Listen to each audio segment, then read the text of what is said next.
नमस्कार. आज 27 फेब्रुवारी मराठी भाषा दिवस.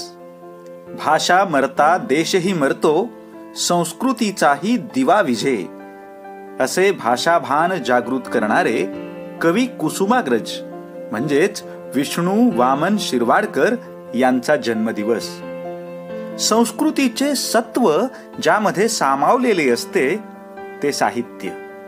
म्हणूनच बहुविविधतेत एकता जपणाऱ्या भारतासारख्या देशात वेगवेगळ्या भाषांमधून लिहिले जाणारे साहित्य हे भारतीय संस्कृतीचे सत्व आणि आपल्या सगळ्यांमधील भारतीयत्व समृद्ध करणारे आहे. अशा बहुभाषांमधील सांस्कृतिक सत्वांचा विद्यार्थ्यांमार्फत परिचय करून देणारा हा नवीन उपक्रम आंतरभारती आस्वाद साहित्याचा. या उपक्रमातील पहिली भाषा मराठी. लेखक आपल्या बहुआयामी साहित्यातून भूमिनिष्ठ जाणीवा समृद्ध करणारे राजन गवस. साहित्यकृती व बळीचा आणि तिचा परिचय करून देणारा विद्यार्थी अभिलाष महामुने. आपण या नवीन उपक्रमाचे हार्दिक स्वागत कराल अशी अपेक्षा. नमस्कार. युवा मनवंतर परिवाराच्या वतीने मी अभिलाष आपणास मराठी राजभाषा दिनाच्या हार्दिक शुभेच्छा देतो. आजच्या या विशेष दिनी वाचन संस्कृती समृद्ध व्हावी या हेतूने आम्ही भारतीय साहित्य चळवळीतील नामवंत लेखक आणि त्यांच्या दर्जेदार साहित्य रचना यांचा थोडक्यात परिचय करून देणारा आंतरभारती आस्वाद साहित्याचा हा उपक्रम हाती घेत आहोत. या उपक्रमातील पहिले लेखक म्हणून मराठी साहित्य संस्कृतीतील ज्येष्ठ लेखक श्री राजन गवस सर आणि त्यांची साहित्य रचना बळीचा मी परिचयासाठी निवडली आहे. श्री राजन गवस सर यांचा परिचय करून देत असताना मराठी विश्वकोशामधील नोंदींचा त्रोटक परिचय मी तुमच्या समोर ठेवतो. मराठीतील नामवंत कथा कादंबरीकार, कवी आणि ललित गद्य लेखक म्हणून ते प्रसिद्ध आहेत.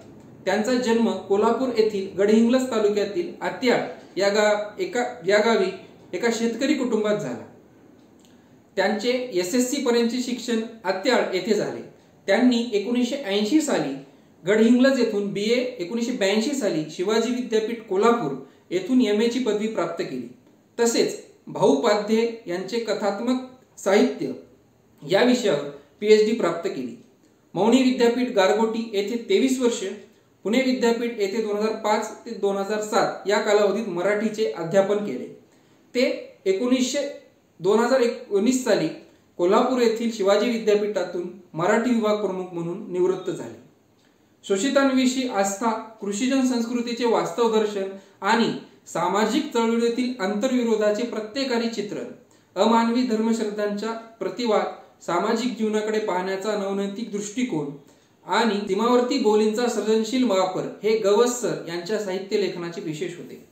हुंदका हा त्यांचा पहिला कविता संग्रह 1983 साली प्रसिद्ध झाला. ग्रामीण स्त्रियांच्या शोकात्मक कहाण्या या कवितेत प्रकटल्या आहेत. चौंडक आणि भांडारभोग या त्यांच्या 2 कादंबऱ्या अंधश्रद्धाळू धार्मिक मानसिकतेने लादलेल्या देवदासी जोगत्यांची प्रथांमुळे व्यक्तींना सोसाव्या लागणाऱ्या दुःखाच्या व्यथा मांडणाऱ्या आहेत.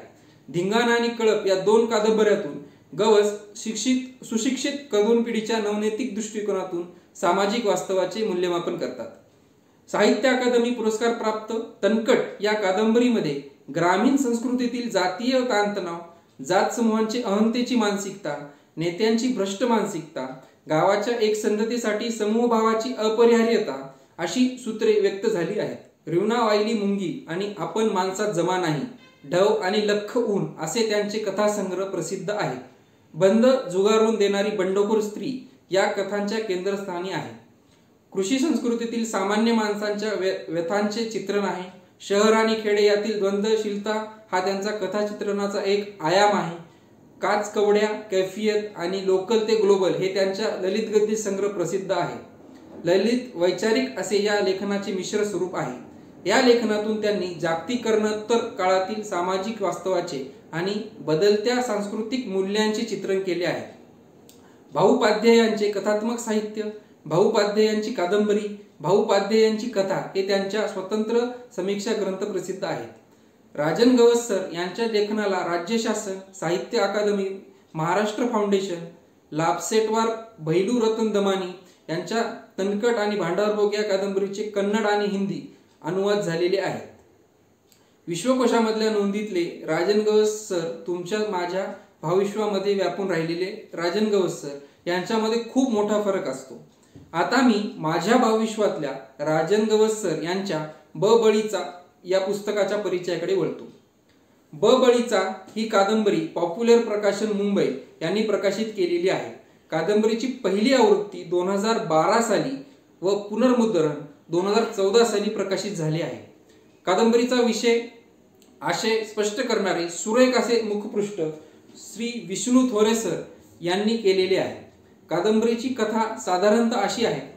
कोल्हापूर परिसरातील एका गावात दीपू शेठ ज्याचा भांडी विक्रीचा दुकान आहे, जो की कादंबरीचा निवेदक आहे.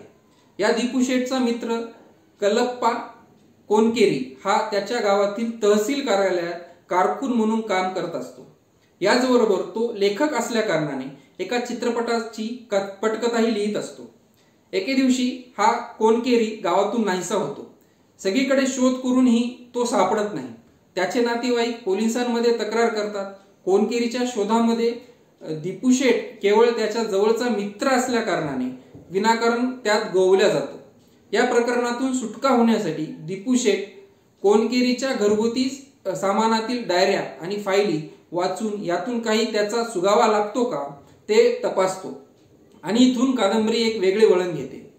तो गायब झाल्यावर त्याने मागे टाकलेल्या डायऱ्या, नोंदी, पत्रे आणि अर्धवट राहिलेल्या पटकथेतील दृश्य म्हणजे ब बळीचा ही कादंबरी होय, जी आपल्या समोर अनेक प्रश्नांच्या गुंत्यात आपणास गुरफटत नेते. या कादंबरीची वैशिष्ट्ये काय आहेत याचा विचार जर आपण करत असू तर मला पुढील वैशिष्ट्ये सांगता येतील. कादंबरीची पहिले वैशिष्ट्य असे सांगता येऊ शकते, प्रयोगाच्या विविध शक्यता शोधणारी ही कादंबरी आहे. कादंबरीत कथांतर्गत कथा अशी रचना आहे. यात आपणास असे पाहावयास मिळते की कोनकेरी याची कोड बॅड ही अपुरी कादंबरी, त्या कादंबरीतील चित्रपटाची कथा हा नवा प्रयोग आपणास वाचाव्यास मिळेल. दुसरे वैशिष्ट्य असे सांगता येईल की या कादंबरीला अनेक आरंभ आहेत पण शेवट मात्र नाही. अनेक पात्रांचा प्रवेश आहे पण तिचा शेवट मात्र झालेला दिसत नाही. ती एकमेकात गुंतलेली आहेत असे दिसते. तिसरे वैशिष्ट्य असे सांगता येईल की आशयाच्या संदर्भात कादंबरी जशी स्थलकालाच्या मर्यादा ओलांडते तशी ती रचनाही कशी वेगवेगळ्या प्रकारे करता येऊ शकते हे लक्षात येते. दीपू शेठचे दुकानदारीचे भाषा, कोनकेरीच्या लेखक म्हणून मृदू हळूवार भाषा, कांतारामजींच्या पत्रांची भाषा, महात्मा फुले यांना लिहिलेल्या पत्रातील खास फुल्यांची भाषा, झिंगारू दारूवाल्याची व्यवहारी भाषा आणि चित्रपट पटकथेतील संवादांमधून शेतकरी, म्हातारे, सावकार, शिक्षक, कारकून आणि गावातील लीडर लोक अशा अनेक पात्रांची भाषा, असा या कादंबरीतील भाषेचा पट आणि त्यातील वैविध्यता आपल्याला पाहायला मिळते. चौथे वैशिष्ट्य असे सांगता येईल, कादंबरीतील चित्रित झालेले ग्रामीण जीवन हे महाराष्ट्रातील कोणत्याही गावाचे गेल्या 50 वर्षात बदललेले रूप डोळ्यासमोर येते. सांगायचे झाले तर ही एखादा व्यक्ती, एखादा गाव यांची गोष्ट नसून मागील 50 वर्षांपासून मूल्यऱ्हासात पावत चाललेल्या समाजाची गोष्ट आहे. पटकथेतील दृश्यातील तुकड्यांमधून गाव, माणसे, रानं, गुरे आणि या सारांमधील विखंडित झालेले परस्पर नैसर्गिक संबंध वाचकाच्या मनात एकत्रित येतात. पाचवे वैशिष्ट्य सांगता येईल, या कादंबरीचे तसे 3 प्रमुख नायक आहेत. येथे इतर परंपरागत कादंबरीच्या एकाच नायक असलेल्या कथानकाला छेद देते. कलप्पा कोनकेरी, दीपू शेठ आणि चित्रपट पटकथेचा नायक आडव्याप्या ही सगळीच प्रमुख पात्र समांतरपणे कथेतील आपापल्या भोवतालच्या गुंता सोडवायचा प्रयत्न करत आहेत असे आपल्याला लक्षात येईल. सिनेमाचा निर्माता झिंगारू दारूवाला याला शेतकऱ्यांची दैन्यावस्था हा विषय घेऊन कोनकेरी करवी त्याची पटकथा लिहिण्याचा घाट घालतो. पटकथा लिहिता लिहिता कोनकेरी हा स्वतःच आयुष्य शोधत जातो. सभोवतालच्या वास्तवात तो हरवून जातो. यात त्याला अनेक प्रश्न गुरफटून टाकतात. मग याच्या तो नोंदी, कथेतील दृश्य, डायऱ्या, शेतकरी चळवळीचे नेते कांतारामजी यांना लिहिलेली पत्रे, प्रश्नांच्या शोधात आपल्या मनातील रोष व्यक्त करण्यासाठी महात्मा ज्योतिराव फुले यांना लिहिलेली पत्रे यात आपणास वाचायला मिळतील. येथे मला महात्मा फुले यांना लिहिलेल्या एकूण 10 पत्रांपैकी पत्रातील संवादातून मांडलेल्या कैफियतीमधील काही महत्त्वपूर्ण संवाद सांगावासा वाटतो. विद्येविना मती गेली एवढे अनर्थ एका अविद्येने केले असे महात्मा फुले यांना वाटत होते. बहुजन समाज वर्ग यांना शिक्षणाच्या प्रवाहात आणण्यासाठी महात्मा फुले यांनी, सावित्रीबाई फुले यांनी अपार कष्ट केले. पण आज या बहुजन वर्गातील बहुतांश सुशिक्षित वर्ग हा उच्च पदावर नोकरीवर असून हा सुशिक्षित नोकरदार वर्ग, मंत्री हे कसे भ्रष्टाचार करतात व त्यांची नाळ असलेल्या याच शेतकरी कष्टकरी वर्गात त्रास देतात हे एका महिला तहसीलदार व तिच्या भ्रष्टाचार करण्याच्या पद्धतीच्या उदाहरणावर देऊन कोणकेरी रोष व्यक्त करतो. सरकारने सामान्य नागरिकांना अन्नधान्य स्वस्तात मिळावे म्हणून पुरवठा विभागामार्फत गावागावात रेशन दुकाने उभारली. पण यातही भ्रष्ट लोक काळाबाजार करून हे अन्नधान्य रॉकेल प्रत्यक्ष कष्टकरी वर्गाला मिळणार नाही याची व्यवस्था करतात. याचबरोबर शहरात मुबलक वीज पुरवठा व्हावा म्हणून खेड्यातील अतिरिक्त वीज लोडशेडिंगचे सुंदर कारण देऊन ती शहरात वळवली जाते. कोणीतरी सुंदर जगण्यासाठी कोणाची तरी बळी का द्यावा असा प्रश्न येथे कोणकेरी पत्रातून विचारतो. पुढे कोणकेरी एका पत्रात सांगतो, महात्मा फुले यांनी शिक्षणाचा दिलेला उपदेश बहुजन वर्गाच्या घराघरात पोहोचला. पण यात केवळ इयत्ता पार करणे या स्वरूपाच्या शाळा नावाचे कोंडवाडे गावागावात उभारून ठरीव स्वरूपाचे अभ्यासक्रम, ठरीव स्वरूपाचे पाठ्यक्रम, ठरीव स्वरूपाचे पाठ्यपुस्तक अशी नियोजित योजना आखून ही ठरीव पुस्तके काही शिक्षकांचा अपवाद वगळता इतर शिक्षक निव्वळ वाचून दाखवतात. एखादा दुसरा खुलासा करतात. एखादा पूर्ण अर्थ समजावून सांगणे वगळता केवळ परीक्षेला उपयोगी पडेल असा मजकूर लिहून वगैरे देतात. इयत्ता पार करण्याच्या परंपरेत आमची अख्खी पिढीच बुळगी केली असा रोष कोणकेरी व्यक्त करताना दिसतो. तुम्हाला अपेक्षित असलेली खरी ज्ञानप्राप्ती शाळेच्या कोंडवाड्यात आम्हाला मिळालेली नाही. या अशा शिक्षण व्यवस्थेची धोरणे ही तशीच असल्याने शिक्षक यांना शिकवणे वगळता इतर कामे जास्त दिल्या जातात. मग विद्यार्थ्यांकडे लक्ष कसे देणार? यात संस्था चालकांच्या संस्थेत शिकविणे वगळता दिलेला आदेश शब्द राखण्यातच शिक्षकांचे ज्ञान वाया जाते. सध्याच्या परिस्थितीत गंभीर समस्या असलेल्या नोकरी प्रश्नासंबंधी ही कोणकेरी पत्र कादंबरीत आहे. त्याचे असे म्हणणे की स्वातंत्र्यानंतरही इंग्रजांनी घट्ट गाठ मारून ठेवलेल्या शिक्षण आणि नोकरी यांचा संबंध राजकर्त्यांनी तसाच कायम ठेवला. शिकायचे ते नोकरी मिळते म्हणून, पैसे कमवता येतात म्हणून.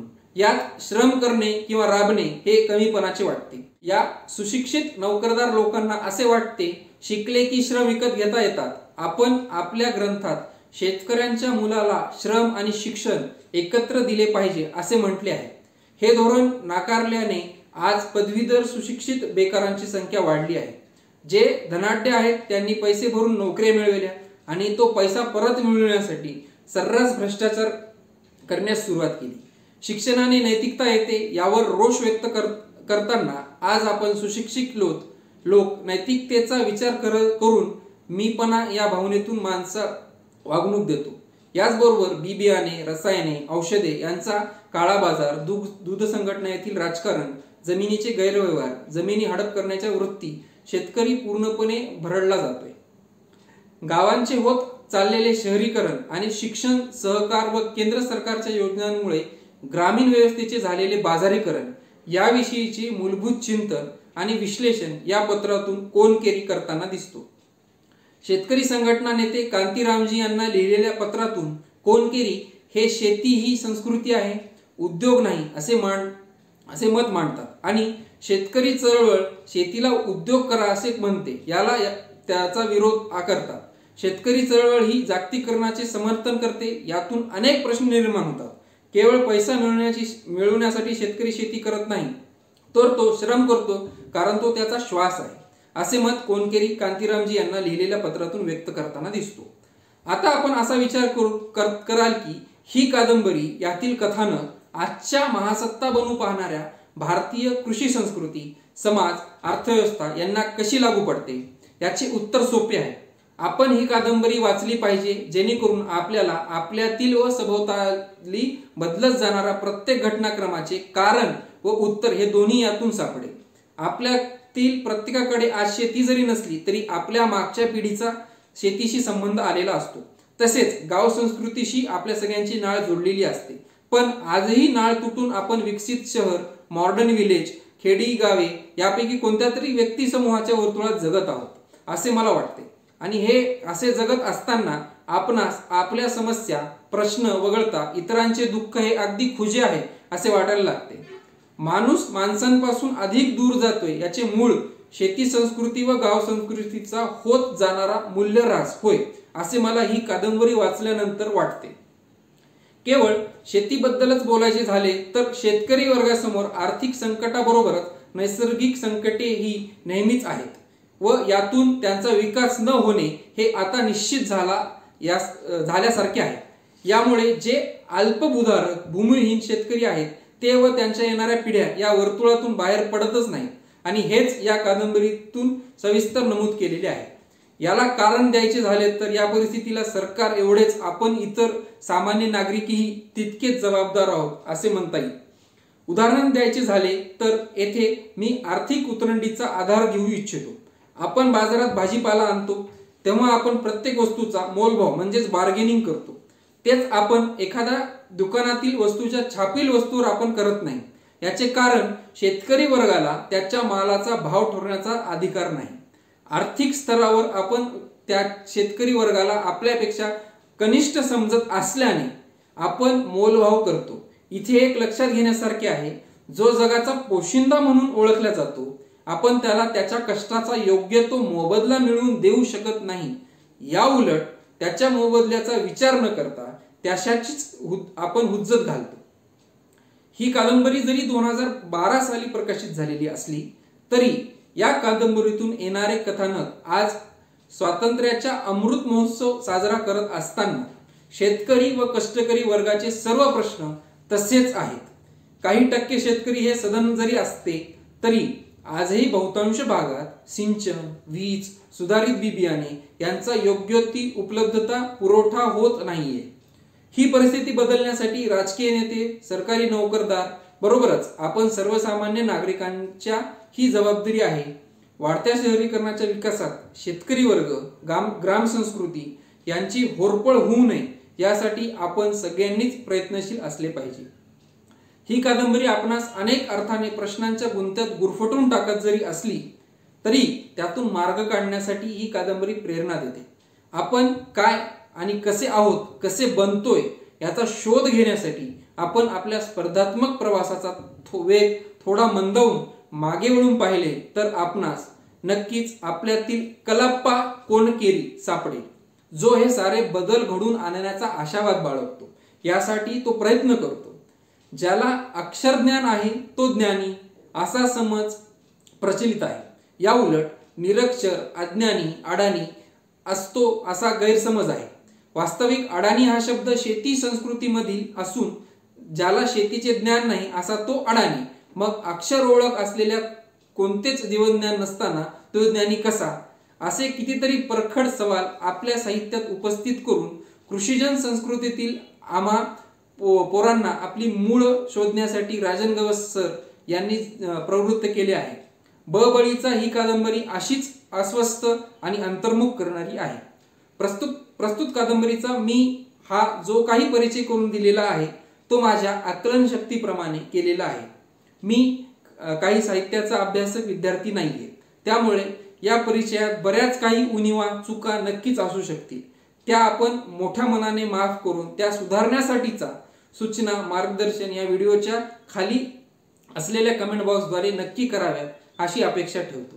आपण ही कादंबरी आणि पुढे समग्र राजन गवस सर वाचण्यासाठी प्रवृत्त व्हाल अशी अपेक्षा व्यक्त करतो आणि थांबतो. मनपूर्वक धन्यवाद.